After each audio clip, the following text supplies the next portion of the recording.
Assalamualaikum warahmatullahi wabarakatuh. Jumpa lagi di Good Night YouTube channel. Apa kabar nih teman-teman? Semoga kalian yang menonton video ini selalu diberi kesehatan dan dilancarkan rezekinya. Pada kesempatan kali ini, aku akan bercerita tentang urban legend, yaitu Lampor. Cerita ini ditulis oleh @dioseta di akun Twitternya. Buat teman-teman yang ingin membaca ceritanya, teman-teman bisa follow akun Twitternya @dioseta. Teman-teman juga bisa follow akun Instagramnya dan subscribe channel YouTube-nya. Untuk linknya ntar aku sertakan di kolom deskripsi. Untuk cerita lebih lengkapnya, silakan simak video ini sampai selesai.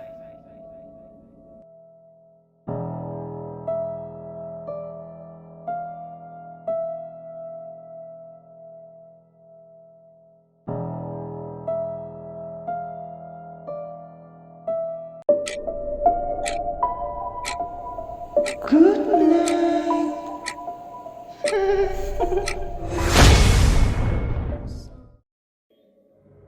Ibu, itu kenapa ada rame-rame di depan rumah kepala desa?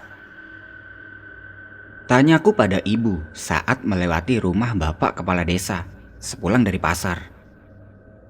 Ibu kurang tahu, Narti. Katanya ada warga kepala desa yang hilang udah beberapa hari.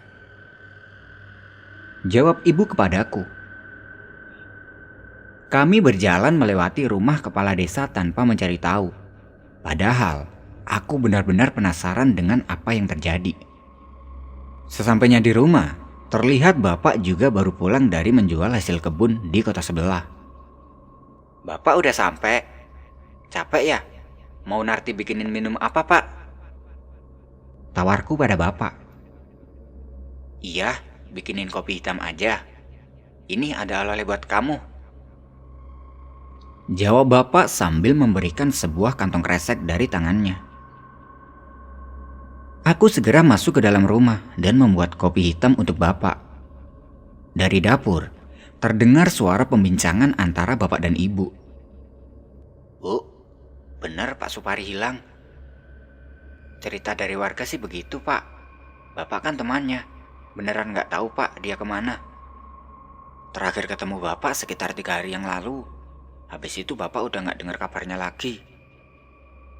Aku mengantarkan segelas kopi hitam kepada bapak dan ikut dalam perbincangan mereka. Hari mulai malam. Hari ini aku berjanji untuk mengantarkan baju jahitan ibu ke rumah temannya di ujung desa. Tidak seperti biasa.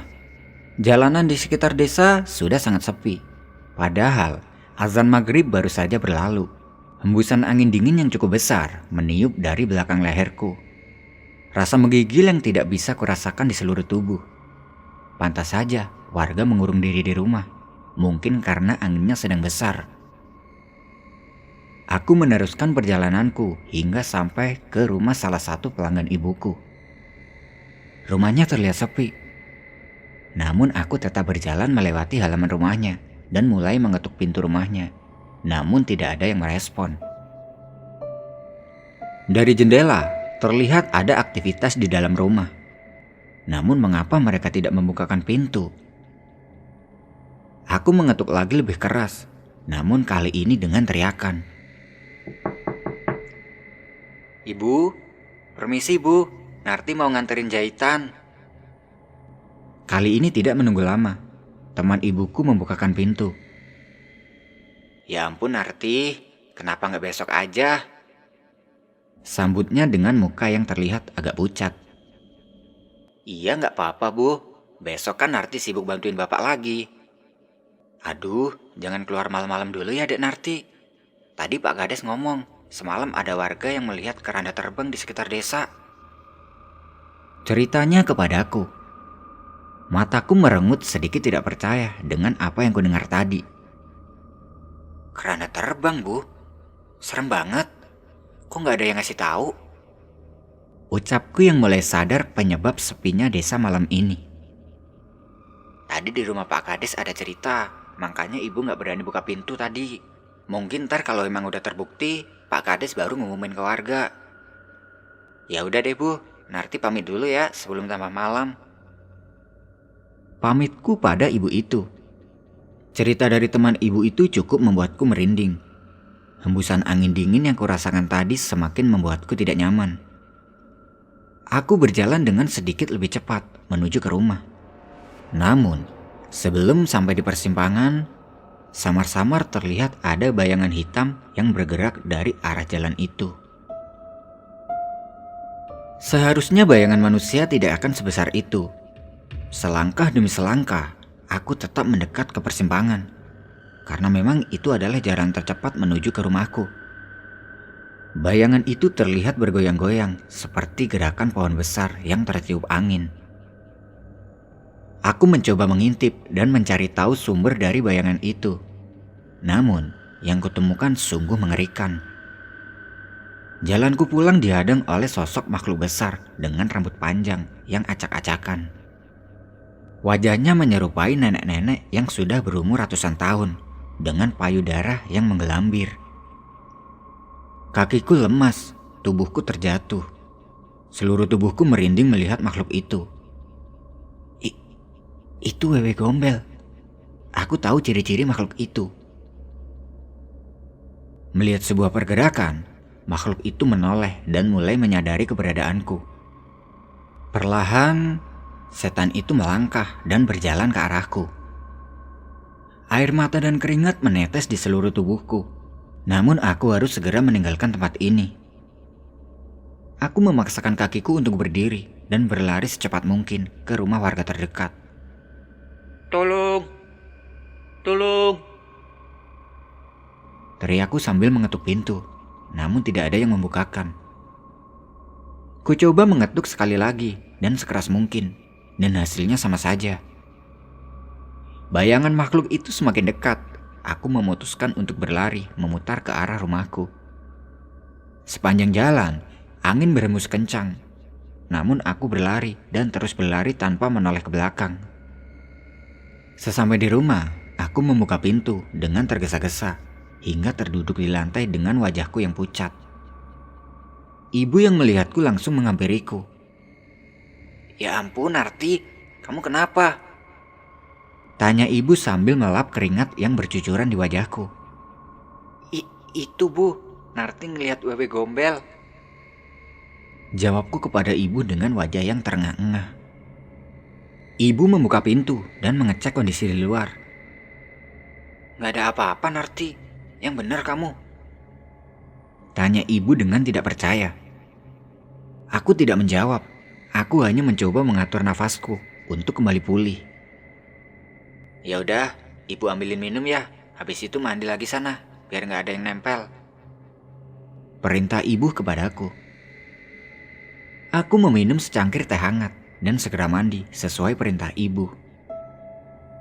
Di kamar, aku teringat sebuah kantong kresek hitam yang berisi oleh-oleh dari bapak. Aku segera membukanya. Sebuah selendang cantik berwarna hijau dengan serat yang halus. Kemudian aku keluarkan dari kantong kresek yang sama sekali tidak cocok untuk menjadi tempatnya. Lalu aku keluar kamar dan bermaksud berterima kasih kepada bapak dan menunjukkannya kepada ibu. Bapak, bagus banget ini selendangnya. Terima kasih ya pak. Ucapku pada bapak. Wah, iya bagus. Bapak dapat dari mana? Tanya ibu pada bapak yang sedang menyeruput kopi buatan ibu. Tadi beli sama teman-teman bapak pas ketemu di luar kota kemarin. Jawab bapak.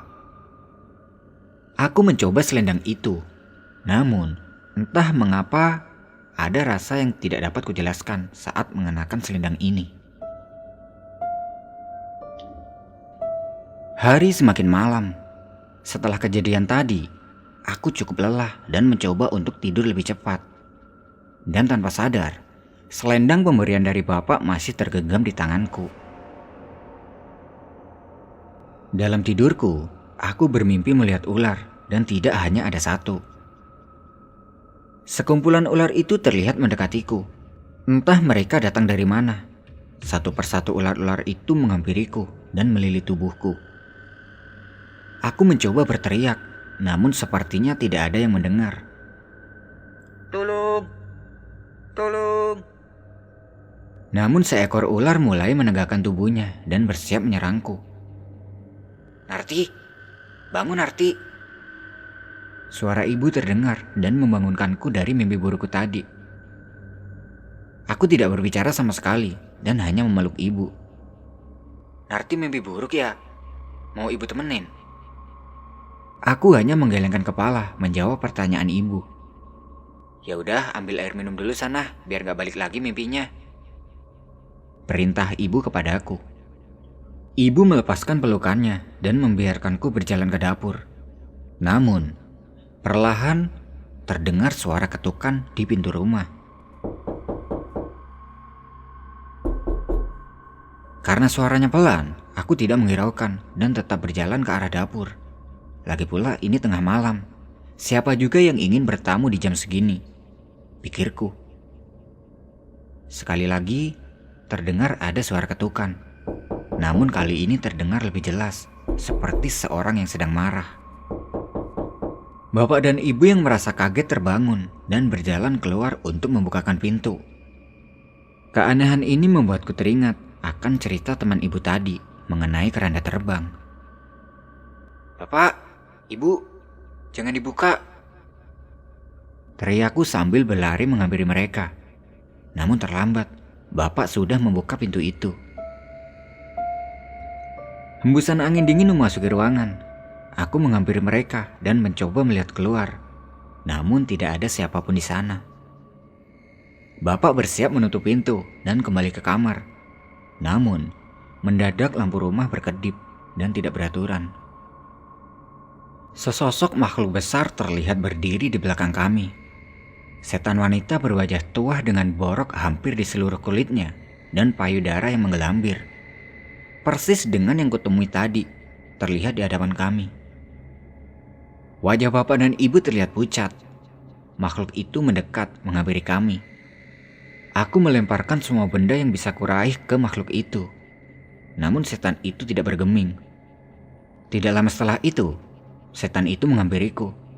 Saat ini di hadapan wajahku hanya terdapat wajah yang mengerikan tanpa bola mata di matanya. Bapak mencoba menolongku dengan menarikku menjauh. Namun, setan itu berganti menerjang bapak dan menyeret tubuh bapak. Angin berhembus kencang membuka lebar pintu rumah. Kali ini terlihat sebuah keranda mayat melayang di depan rumah bersama seorang makhluk berkerudung hitam. Wewe gombel itu menarik bapak dan berusaha memasukkan ke dalam keranda. Bapak mencoba melawan dan kami mencoba menariknya. Namun semua percuma. Setelah berhasil membawa bapak, makhluk itu mencoba meninggalkan rumah kami. Aku mencoba melawan rasa takut. Aku keluar dan mencoba mengejar mereka. Namun yang kulihat saat ini di luar jauh lebih mengerikan. Lusinan pocong dengan wajah yang tidak berbentuk berkumpul di sekitar rumahku. Hampir di seluruh kain kafan pocong itu terlihat ular-ular seperti yang muncul di dalam mimpiku tadi. Aku menahan langkahku, menghampiri ibu dan menutup pintu, menghindari serangan pocong-pocong itu. Entah apa yang akan terjadi pada bapak. Pagi harinya, aku menceritakan kejadian semalam pada bapak kepala desa dan warga. Warga sudah cukup resah dengan kejadian sebelumnya. Akhirnya, kami sepakat memanggil orang pintar untuk menemukan orang-orang yang hilang. Sore ini, Pak Kades datang ke rumahku dengan seorang kakek parubaya dengan membawa sesajen dan kemenyan. Kakek itu mengelilingi rumah, mencoba memeriksa dan menerawang kejadian semalam. Selendang hijau itu. Dari mana kalian mendapatkan benda itu? Tanya orang pintar itu. Ini pak, bapak yang beli dari temannya. Jawabku pada kakek itu. Orang itu memperhatikan selendang itu dan membawanya. Ada sesuatu yang tidak wajar dari selendang ini. Malam ini kumpulkan pemuda desa di tempat ini. Kita hadapi langsung makhluk itu. Perintah kakek itu. Warga pun mengikuti perintah kakek tua itu. Ibu menyediakan tikar dan makanan ringan untuk warga yang menjaga. Menjelang tengah malam, tidak ada tanda-tanda makhluk itu akan muncul. Pak, maaf. Kalau banyak orang bukannya mereka nggak akan datang ya? Tanya seorang pemuda desa. Kita bukan menunggu mereka. Saya yang akan memanggil mereka. Jawabnya. Semenjak tadi, kakek itu sudah bersemedi dengan sesajen dan kemenyan di hadapannya. Kali ini ia membacakan suatu mantra yang membuat kami merinding mendengarnya. Mereka sudah di sini. Ucap kakek itu sambil berdiri. Warga yang ada di dekatnya melihat sekeliling dan tidak menemukan apapun. Namun, kakek tua itu melibaskan obor di halaman rumah dan mulai terlihat. Lusinan pocong dengan wajah tak berbentuk telah berkumpul mengelilingi rumah. Para pemuda yang sebelumnya terlihat tenang, kini gentar. Dari balik kumpulan pocong itu, muncullah sebuah keranda yang melayang, diiringi oleh makhluk berkerudung hitam dan wewe gombel. Kali ini suara berbisik terdengar dari makhluk-makhluk itu. Sebelum makhluk itu mendekat ke warga, orang pintar itu menghampiri keranda terbang itu. Jika ini yang kalian cari, bawalah dan kembalikan pada sang ratu. Setelahnya kembalikan mereka yang kalian bawa. Ucap kakek itu. Kali ini, makhluk berkerudung hitam yang mendekat. Makhluk itu mengambil selendang pemberian bapak. Melihat itu kami sedikit tenang, berharap setelah ini orang-orang yang hilang bisa kembali. Namun ternyata salah. Setelah menerima selendang itu, setan berkerudung hitam itu menyerang kakek tua dengan sebuah gigitan yang melukai wajah si kakek. Sebuah mantra kemudian dibacakan. Setan itu terbakar dengan api merah, namun tetap tidak bergeming. Merasa mendapat perlawanan, tangan besar setan itu menarik tangan kakek itu hingga terputus dan memaksa memasukkannya ke dalam keranda. Warga yang panik tidak dapat membantu dengan adanya puluhan pocong di hadapannya. Sebaliknya, kami semua berhamburan masuk meninggalkan dukun itu dan menutup pintu secepatnya.